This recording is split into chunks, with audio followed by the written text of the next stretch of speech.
It is my honor to nominate one of our nation's most brilliant and gifted legal minds to the Supreme Court.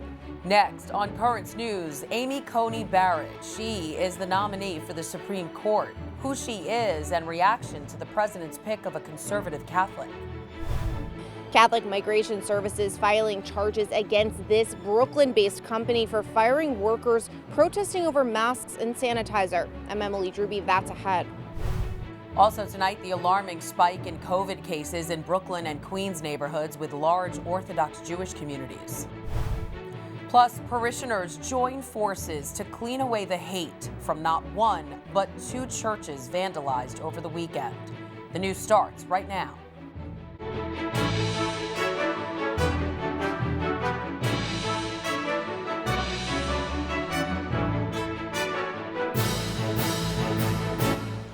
Good evening, I'm Christine Persichetti. She is conservative and she is Catholic. Judge Coney Barrett is President Trump's choice for the Supreme Court to fill the seat left vacant by the passing of Justice Ruth Bader Ginsburg.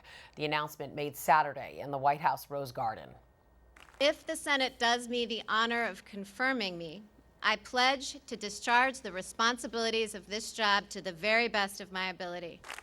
Barrett's nomination is being praised on the right, but Democrats are concerned about a 6-3 conservative majority on the high court. A swift timeline has been laid out for Barrett's confirmation. It could be one of the fastest in modern American history. And despite objections from Democrats, there's not much that they can do to stop it. Republicans have the majority, and she will likely be confirmed before Election Day. Judge Coney Barrett is an outstanding jurist, one of the finest legal minds of her generation. So I commend the president for yet another excellent nomination to the federal courts. I look forward to voting for Judge Barrett. The Senate will confirm her to the highest court in the land next month. Meanwhile, Democrats were quick to respond to the nomination of Barrett. What I am concerned about is anyone that President Trump would have appointed was there to undo the Affordable Care Act. That is why he was in such a hurry, so he could have someone in place for the oral arguments which begin November 10th. Senator Chuck Schumer says he will not meet with Barrett and is calling on Americans to call their senators and stop her from being confirmed. Taking a look now at the 48-year-old Supreme Court nominee's life and background, Barrett was born and raised in New Orleans, where she graduated from St. Mary's Dominican High School in 1990. She got her undergraduate degree from Rhodes College in Memphis, Tennessee, and her law degree from Notre Dame University, where she was at the top of her class. Barrett met her husband Jesse in law school, and together they have 7 children. 2 were adopted from Haiti, and her youngest has Down syndrome. She is active in her community in South Bend and taught at Notre Dame for 15 years and was named Distinguished Professor there 3 times. Her Catholic faith is strong. She has held a board position at South Bend's Trinity School and has a spot on the St. Joseph Catholic Church Parish Pastoral Council. If Barrett is confirmed, the Supreme Court would have 6 Catholics. But even though she's not the first, her faith has been a big topic of discussion. I thought we settled this 60 years ago with the election of John F. Kennedy. But seriously, they're going after her Catholicism. President Donald Trump defending his Supreme Court nominee, Judge Coney Barrett, who he says is being attacked because she's Catholic. I will stand with her, fight with her, and we will make sure that these attacks stop, because it's unprecedented. They're basically fighting a major religion in our country. This is incredible. It's nothing new for the conservative judge, who was asked how religion plays into her decision-making during a Court of Appeals confirmation hearing in 2017. The dogma lives loudly within you. But Barrett said while she is a faithful Catholic, her religious beliefs would not affect her decisions as a judge. She says she keeps her personal views out of the courtroom. If confirmed, I would not assume that role for the sake of those in my own circle, and certainly not for my own sake. When it comes to the issue of abortion, in 2013, Barrett said it was unlikely that the court would overturn Roe v. Wade. And in 2016, she said she doesn't think the right to abortion would change, but some of the restrictions would. I think the question is, how much freedom the court is willing to let states have in regulating abortion. Meanwhile, two lawmakers on both sides of the aisle are defending Barrett over recent criticisms about her religious beliefs. Democratic Senator Joe Manchin of Virginia said religion should not enter into the conversation. And House Minority Leader Kevin McCarthy, while not specifically mentioning Barrett by name, called the issue appalling.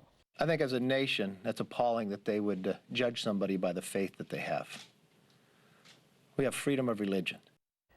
President Trump wants to see Barrett confirmed before the election, but that's less than 40 days away. So what would a fast-tracked confirmation look like? Britt Conway breaks down the timeline. The push for confirmation is well underway. White House Chief of Staff Mark Meadows says it starts with getting senators on board. And making sure that all the senators are well informed of the judge's credentials, which are impeccable, but we're optimistic that we'll be prepared. He says they plan to start making their case to senators Monday and be on Capitol Hill as early as Tuesday. Barrett will also be there Tuesday to meet with several people, including Senate Majority Leader Mitch McConnell. Then the process heads to the Senate Judiciary Committee. Senator Lindsey Graham, head of that committee, says the confirmation hearing will begin starting with opening statements on October 12th. On Tuesday and Wednesday, Judge Barrett will be questioned. Then there would be a closed session on October 15th with outside witnesses. And finally, a committee vote on October 22nd to send the nomination before the entire chamber. And Senator Graham says he hopes it'll clear the committee by the 26th. Then it will be up to Senator McConnell as to what to do with the nomination once it comes out of committee. This timeline tees up a final vote on the Senate floor just days shy of the November 3rd election, putting the Senate on track for one of the quickest confirmations in modern history. I'm Britt Conway reporting. Tomorrow night is the first presidential debate, and of course, Barrett's nomination will be a big topic. What impact will this rush to confirm have on the election? I recently spoke with BROWNE, a political professor from St. John's University, about that, and who will be motivated to hit the polls, Democrats or Republicans? Well, it's a great question, and I think you're going to see energy on both sides. Certainly for Republicans, it's a historic chance to get another seat on the high court. And for Democrats or those who oppose this process right now, they'll be energized to get out and have their voices heard. All right, so what is the GOP's best strategy when it comes to filling the vacancy and winning the election? Well, there's a lot of different scenarios, and it really depends on how you approach this. You know, some would say that Senator McConnell would be better to wait until after the election in order to drive out voters on Election Day and help preserve the Senate. Others would say no. You know, if you have the votes, don't delay, lock it down and get it done before Election Day. So it's going to be very interesting to see how it plays out in a very condensed amount of time. All right, now years ago, some liberals were urging Justice Ruth Bader Ginsburg to retire so President Obama could appoint her successor. Obviously, that didn't happen, and of course, we know that a lot of positions she took were at times at odds with Catholic social teaching. In an interview in 2014, Ginsburg suggested if she stepped down, no one as liberal as her could get confirmed. So how do you think that decision shaped the court? Well, I think, you know, over the years, we've grown accustomed to the Supreme Court having a liberal bent and a liberal majority. And I think, you know, at this point in our time and history and the way it has happened, you know, again, President Trump getting the chance for 3 Supreme Court picks is really unprecedented. You haven't seen that since going back to Reagan. So it might be a time, if it all plays out, that, you know, society and voters might have to adjust to this new normal of a conservative-leaning court. That was St. John's University political professor Brian Brown. Still ahead on Currents News, they asked for masks and hand sanitizer. What they got was fired. Now Catholic Migrant Services is helping these minimum wage workers. Also, health officials concerned about a disturbing rise in COVID cases in Orthodox communities in Brooklyn and Queens. And the president and his tax returns, what he's saying about a new report in the New York Times. Now you can help us put your faith in the news. The next time you capture a newsworthy event, send us your pictures or video. It's easy. Go to netny.tv/send us, and you may see your submission on Currents News.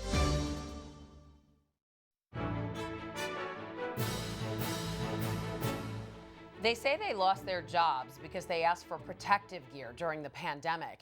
Now, Catholic Migration Services, an affiliate of Catholic Charities of Brooklyn and Queens, is helping these local workers with free legal assistance. Currents News' Emily Drooby reports from Sunset Park. Estamos necesitados del trabajo. Left without jobs during a global pandemic. We were fired together in March, and we haven't been able to return to work since then. Betsaida and her former co-workers fired from Brooklyn-based company Art to Frames. They say it all started when their request for personal protective gear was denied. Protestamos porque We protested because since the pandemic started in March, some factories were closing down. They were not giving us masks, and that was what we asked for, but they didn't give us anything. Betsaida claims they were fired after taking to the streets in protest. An estimated 20 workers earning minimum wage, losing that income right at the beginning of the global pandemic, making it almost impossible to pay their bills. I feel bad because some people really need the job and they fired us. And so far, they have not called us back to say if they need us. It all happened out of the blue. Like Betsaida, many have yet to find a new job. So they turn to Catholic Migration Services, also known as CMS, for help. The Catholic Charities Brooklyn and Queens affiliate provides free legal assistance. This is why, we're around to help the most vulnerable workers. Because of the way current New York State labor laws are written, the workers were not protected, so CMS had to take the fight national. Filing an unfair labor practice charge with the National Labor Relations Board, claiming the company retaliated against the group after they banded together to improve working conditions, a violation of the National Labor Relations Act. To hear of workers being treated this way for, requesting the very basic from their employer, masks to protect themselves while they continue working, and to be treated that way and being fired for that just was, just so terrible. It's estimated that 6 million immigrants held essential jobs during the pandemic, putting themselves on the front lines, risking sickness. We reached out to Art to Frames multiple times for comment, but have yet to hear back. Charges were just recently filed, but CMS and the former employees are already in touch with the National Labor Relations Board. They're hoping that the charges will result in money that they lost out on after being fired, or even just getting their jobs back. In Sunset Park, Brooklyn, Emily Drooby, Currents News. Calling it a profound crisis, the U.S. Conference of Catholic Bishops is urging immediate action from Washington to help those in need because of the pandemic. In a letter to President Trump and congressional leaders, the bishops are asking them to put partisan politics aside and move ahead with a new COVID-19 stimulus bill. The church leaders say millions of Americans are facing uncertainty for basic needs, including food, housing, and health care. There's new data that shows New York City is seeing an uptick in the number of COVID-19 patients at 2 hospitals in Brooklyn and at least 1 in Queens.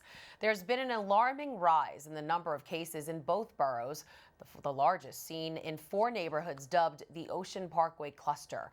Currents News' Jessica Easthope reports from Williamsburg.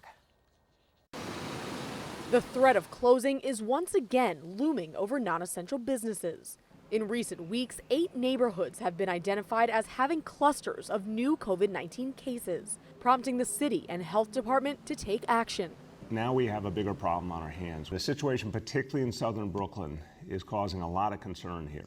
Mayor de Blasio took no questions during a bill signing Monday, but last week he warned the city would ramp up safety enforcement if needed. If there are particular institutions, organizations, businesses that are not being responsive to the need to protect everyone, we're going to be clear about the enforcement needed there. The city health department said if new COVID-19 cases continue to increase in any of the identified 8 hotspots, the city could ban gatherings of more than 10 people, hand out fines, and close private schools and non-essential businesses. We don't want to again have to close down businesses. We don't want to have more restrictions. Most of the problematic areas account for more than 20% of the city's new cases. Gravesend alone accounts for 7%. But it's not only an increase in cases that has city officials on high alert. There's also a rise in hospitalizations. On September 15th, there were 26 people in New York City hospitalized for COVID-19. On September 26th,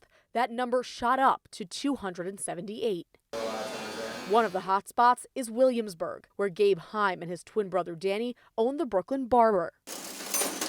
During the months they were closed, they lost 70% of their business. People are not getting haircuts anymore. People are like, we're not going out anymore. Everything's shut down. Already struggling to pay their nearly $30,000 monthly rent across 3 locations, losing the clients that came back would be devastating. It's not covering the rent. We're staying open a little later just to grab a little bit more clients. And the clients are actually giving us a little bit more as a tip. Thanks so much, bro. Just to survive, you know? We reached out to the health department about the decision to possibly close non-essential businesses again. We were told so far the only action the agency has taken is an increase in inspections. In Williamsburg, Jessica Easthope, Currents News. President Trump is calling a New York Times report about his tax returns fake news. The paper reports that he paid no income taxes for 10 of the past 15 years. And in 2016, the year he was elected, the Times says he paid $750 in taxes to the federal government and $750 again his first year in office. President Trump has never made his returns public. U.S. Secretary of State Mike Pompeo will be in Rome this week, but Pope Francis is refusing to meet with him. The Holy Father explaining that since this is an election year, he wants to avoid meetings with prominent U.S. politicians so he can avoid any bias.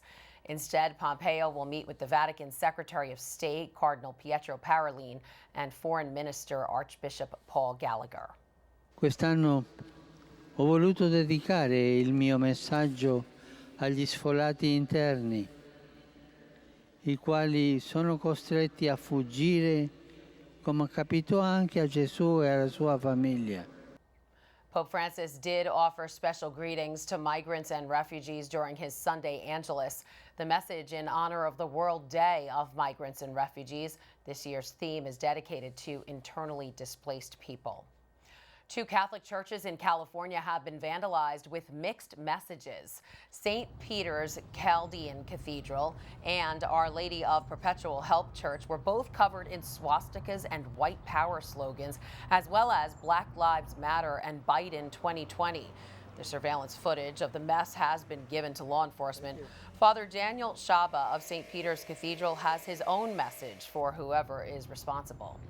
I would say to the people who did this that we will pray for you, we will pray for your conversion, and repent.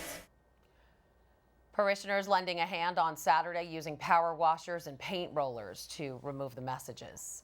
Up next on Currents News, it's a little over a month ago since Hurricane Laura pummeled Louisiana, how the church is helping people pick up the pieces of their shattered lives. And prayers for police. Our Lady of Mount Carmel Rosary Society organized a rosary rally outside a Williamsburg precinct.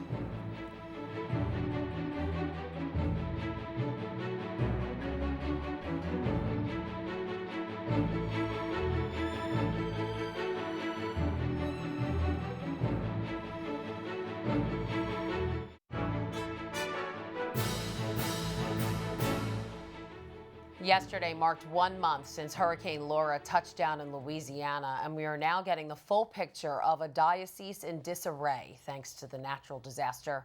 In the Diocese of Lake Charles, houses of worship are left without a roof over their heads. People hoping to return to the pews will soon find the seats destroyed, nothing more than a pile of broken wood where people of faith once prayed to God. Mother Nature using Hurricane Laura to infiltrate the churches, which must now deal with flooding and piles of grass swept in from the outside world. One thing that was untouched, however, was community. Bishop Glenn Provost of Lake Charles, Louisiana, joins us now for an update. And Bishop, the video is hard to watch, so devastating, and you're living it. Tell me how you're doing 1 month after the storm. Well, we are very much in the initial stages of recovery. There's a lot that's being done. Every day is a new adventure, you might say, because we never know what difficulty or what problem we might have to address on any given day. We estimate there were 16 buildings which were either totaled or destroyed in the event. Half of these were churches. There were 27 buildings that were seriously damaged are currently unusable. Those would include everything from rectories to halls, CCD buildings, churches as well, the chancery, our offices, the retreat house, the discernment house, and the schools. I mentioned the schools. We have to be reminded too that communications is a very, very iffy proposition at the moment. We have no landline, no phone lines. We are only operating out of cell phones. Internet, no internet. The reason I can have a limited because of a remote device that's been loaned to me by the Archbishop of New Orleans. That's it. And that's kind of spotty. So communications are very difficult. Tell me, how has the community stepped in to help their neighbors and the parishes? You know, when a lot of people evacuated and went elsewhere, east, west, and so on, to get out of the path of the storm, completely understandable. But there were many who stayed and many who returned to help out. And I have found the community really pulling together and very much involved in recovery efforts. So tell us, what help is still needed and what can people who are watching right now do to help? Well, I asked sister, we have a sister, Miriam McLean of the Sisters of Mercy of Alma, who is director of our Catholic Charities, and they have a very fine operation. She told me that what they need most right now are volunteers. That's what they needed, volunteers. In terms of assistance of whatever sort, we do have on our website, the Diocese of Lake Charles website, which anyone can Google and find, ways of getting in touch with Catholic Charities or with the diocese. All right, Bishop Glenn Provost of Lake Charles, Louisiana, we're praying for you and everyone affected by the storm. Thanks for being with us. Thank you so much. God bless. And just a reminder, the Diocese of Brooklyn is still accepting donations for the people suffering from Hurricane Laura and the West Coast wildfires. You can make your check out to the Compostela Fund and send it to 310 Prospect Park West in Brooklyn, the zip code 11215. Make sure to address the envelope to the USCCB Bishop's Emergency Disaster Fund.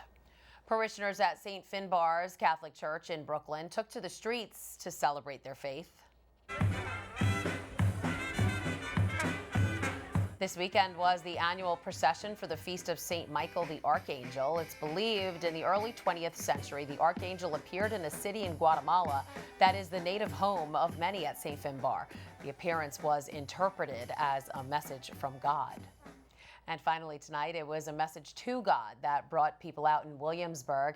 As you may know, St. Michael the Archangel is the patron saint of police officers. Our Lady of Mount Carmel Rosary Society organized a rosary rally outside of the 90th Police Precinct to pray for the officers. Those in attendance asking St. Michael to protect these men and women who have dedicated their lives to protecting us. And that is Currents News. I'm Christine Persichetti. Thank you for joining us because we are putting your faith in the news. Hope to see you again next time.